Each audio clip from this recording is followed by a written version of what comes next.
The Shrewsbury American Legion team, post 397, had a heck of a run a year ago, all the way down to Shelby, North Carolina, and the World Series. So it's a little bit different team at Shrewsbury this year, but post 397 and the Dawn have reloaded, but they face a very difficult schedule in Zone 4, maybe the best zone in the state. There's the Dawn taking on revamped Eastside. This is at Vernon Hill Park tonight. Top first, the Raiders spinning a 4-6-3 double play to get out of a threat. Tom Sasso, Costa Dracidas, Samuel Thoreen combining on that one.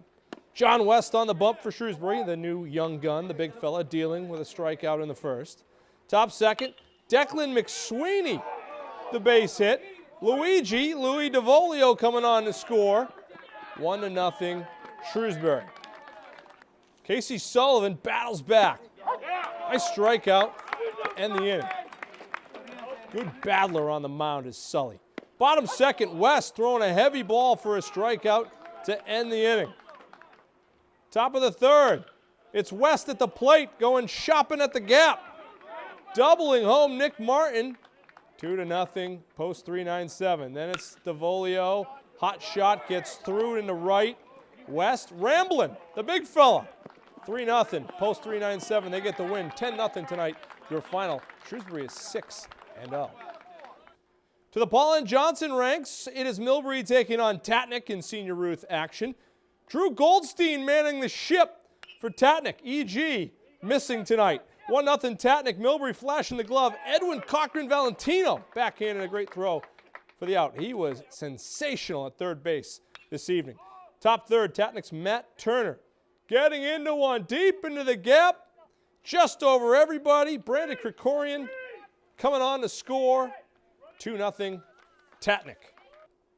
Drew Goldstein looking like a managerial genius.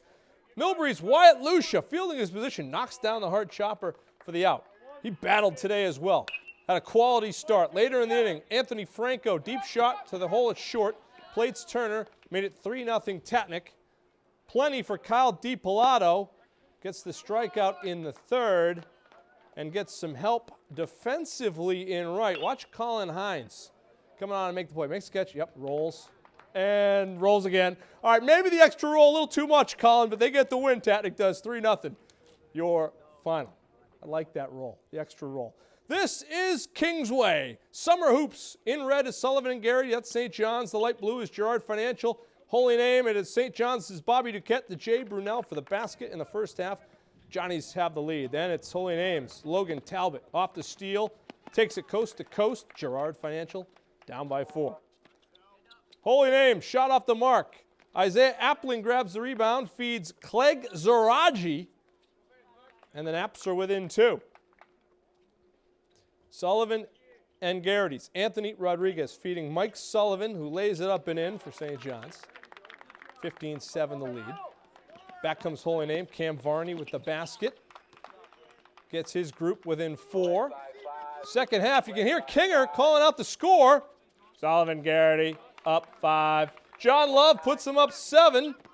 Sullivan Garrity on the break. Duquette to Charles Daniels. St. John's, or Sullivan Garrity, gets the win, 48-38. 3-time world champion Jose Antonio Rivera returns to the ring in less than 2 months. El Gallo telling us that his August making history bout may not be his last. Well, I guess the most thing I'm focusing on is making weight. I'm going to get myself down to about 165 range, and then if we do one more fight at the end of the year, I'd like to make 160 middleweight. And then we're focusing on getting the timing back and start when we start sparring, just kind of sharpening up the, putting all the combinations together, the speed, see how much speed is there, how's the reflexes, how's the defense, all those things that I'm looking forward to seeing. All right, Rivera says he is feeling good, coming down to that weight. August 17th is making history at the Palladium. Rivera and his son AJ, both promoters, are on the card, and Rivera Promotions on Facebook showing that Kyrie Gray on the card and teasing that Kendrick Ball Jr. on that card as well. Star-studded affair. All right, one more look. SPM and Needham, D1 final, state championship, top first. Guardians getting a nice bounce. Costa Dracidas, we saw him earlier in the Eastside highlights, and Jeff Lamoth combined for the out to retire the side. Bottom first, Luke DeLongchamp, chopper to third. Throw gets away. Frankie Hernandez scores. Here comes Costa. He scores. 2-0 SPM. Matt Dunphy had a great postseason. Base hit right up the middle. Dunphy's going to play football in college. He's a heck of a baseball player. Will Bruno scores, and Bruno jumping for joy. Will Bruno's a professional hitter, by the way.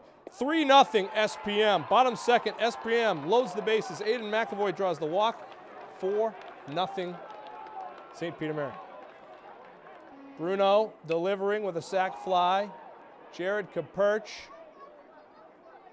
coming home to score. A lot of young guys on this SPM team that will be back perhaps in this position next year. Guardians D keeping it that way in the fourth. Look at Dunphy. Look at the jump. Made it look almost too easy out there in center field. It was 5-1 in the seventh. Needham comes all the way back. This is 5-3 when Will Foley's base hit brings in a run. Made it 5-4. There was nobody out at this point. Tom Chmielewski then with a sac fly plates Kevin McKenzie. That tied the game at 5. A heartbreaker for SPM this weekend, but you can't underscore just how well the Guardians played to get there. Charlie Roberts was brilliant for Needham in relief.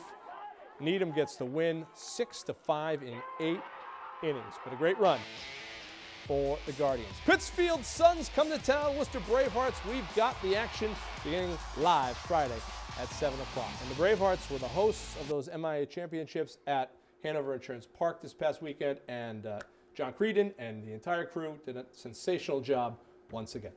Excellent. That's going to do it for us here on Worcester News Tonight. For Andy Lacombe, I'm Anna Botari. Have a great night.